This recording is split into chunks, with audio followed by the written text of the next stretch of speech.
काफ़ी लोग हैं जिनको धड़धड़ होते रहता है छाती में, अनेक कारण, पैल्पिटेशंस हम कहते हैं, अनेक कारण होते हैं उसके पैल्पिटेशंस में।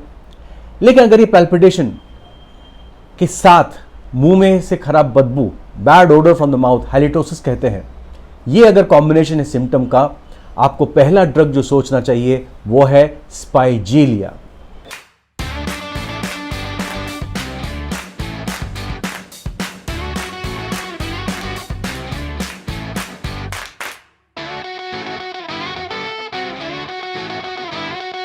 नमस्कार, अस्सलाम वालेकुम, सत श्री अकाल।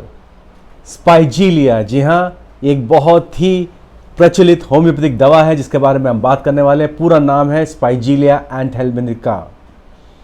दोस्तों, जो भी दवा बताता हूँ प्लीज़ अपने होम्योपैथ से कंसल्ट करके लेंगे। और जो लोग हमारे चैनल पे पहली बार आए हैं, हमारे वीडियोस को लाइक कीजिए और चैनल को सब्सक्राइब कीजिए। स्पाइजीलिया के बारे में बात चल रही थी। तो हार्ट जो है, दिल जो हमारा है, उसके बाहर एक झिल्ली होती है जिसको हम बोलते हैं पेरिकार्डियम। अब अनेक कारणों से, वायरल फीवर बोलो, टीबी बोलो, ड्रग्स कहो, कैंसर के वजह से, कई बार कई चीज़ की वजह से ये झिल्ली में सूजन आ जाती है जिसको हम कहते हैं पेरिकार्डाइटिस। और कभी कभी वो झिल्ली, दो झिल्लियाँ होती है, उस बीच में एक स्पेस रहता है जिसको हम पेरिकार्डियल स्पेस कहते हैं, और उसके अंदर थोड़ा सा पानी रहता है फ्रिक्शन कम करने के लिए। अब यदि पानी बढ़ जाए तो उसको हम बोलते हैं पेरिकार्डियल इफ्यूजन। अब ऐसे कंडीशन में कंटिन्यूसली पेशेंट को धड़धड़ होते रहता है, थोड़ा सा आगे चले तो सांस भरती है, और एक छाती में कंटिन्यूस पेन रहता है। ऐसा पेन जो आर्निका के अंदर भी है। और दोस्तों, मैं ये बता दूं, Spigelia is a chronic of Arnica. मतलब यदि आर्निका काम नहीं करती है तो आपको स्पाइजीलिया यूज करना पड़ता है। हाँ, तो पेरिकार्डाइटिस या पेरिकार्डियल इफ्यूजन के अंदर जब पूरे छाती के अंदर, खास करके लेफ्ट साइड छाती के अंदर एक सोर फीलिंग हो, ऐसा फीलिंग हो जिसने हमको बहुत किसी ने मार दिया हो छाती को, ये ऐसा जो कंटिन्यूस फीलिंग हो, जाता ही नहीं। और लेटने गए तो पेशेंट लेफ्ट करवट पे लेट ही नहीं सकता, उसको दाहिने करवट पे लेटना पड़ता है, और वो भी काफ़ी तकियों के साथ। मतलब 2-3 तकिए लगते हैं ताकि सिर थोड़ा सा ऊंचा रहे और सांस अच्छे से आती रहे। ये अगर सेंसेशन है तो आपको स्पाइजीलिया का ही इंडिकेशन है।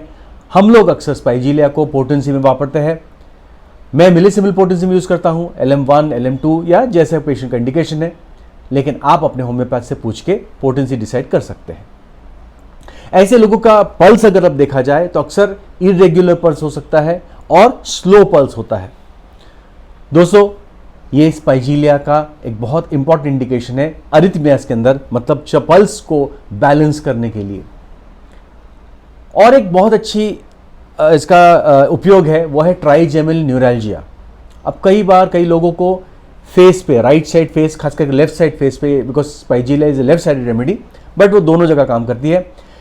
अगर नस तड़कने लगी, shooting pain, angle of the mouth से चालू होके या आंख के किनारे से चालू होके पूरे सिर में फैलता है या फेस पे फैलता है, और अगर आंख से फैलता है तो पूरे पीछे तक जाता है, इतना चमक निकलती है कि पेशेंट बिल्कुल हिल जाता है, और ये बार बार दिन में 2-4 बार या 10 बार होते रहा तो पेशेंट बहुत परेशान हो जाता है।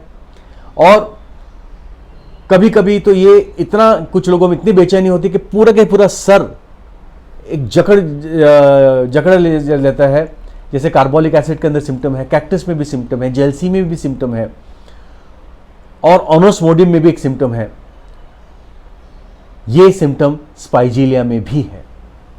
और साथ में पूरे आंख बंद करके पेशेंट को ऐसा लगता है कि दबाते रहना चाहिए, ऐसा हल्का। दोस्तों, जिन लोगों को ये होता है वो सालों गिनती तक तड़पते रहते हैं, कई ट्रीटमेंट कराते हैं, एक्यूपंक्चर कराते हैं, इसी के लिए सर्जरीज भी कराते हैं, लेकिन कभी कभी बहुत लोगों को फ़ायदा नहीं होता। तो स्पाइजीलिया को ज़रूर याद कीजिए फॉर ट्राइजेमिनल न्यूरैल्जिया। अब स्पाइजीलिया का पूरा नाम है स्पाइजीलिया एंड हेलमिंथिका, यानी बेसिकली ये जो दवा है वो हेलमिन्स के लिए है। हेलमिन्स का मतलब होता है पेट के अंदर कीड़े और राउंडवर्म्स। जी हाँ, हेलमिंथिका फैमिली राउंडवर्म्स की फैमिली है। तो जिन लोगों को बच्चों में और बड़ों में कीरम की, राउंड वर्म्स की शिकायत हो तो स्पाइजीलिया एंटी हेलमिंथ का बहुत उपयोगी दवा है। बिकॉज पेशेंट कंटिन्यूसली बोलते रहता है डॉक्टर साहब कुछ ना कुछ ये पेट में नाभि के पास हमेशा एक दर्द सा बना हुआ रहता है। एकदम दर्द नहीं बोल सकते, लेकिन एक डिस्कम्फर्ट बना हुआ रहता है। ये ग्रेनेटम के अंदर भी है, पोमोग्रेनेट के अंदर या नक्स मॉस्किटा के अंदर भी सेम सेंसेशन रहता है, और दोनों भी दवा राउंड वर्म्स के लिए यूज होती है।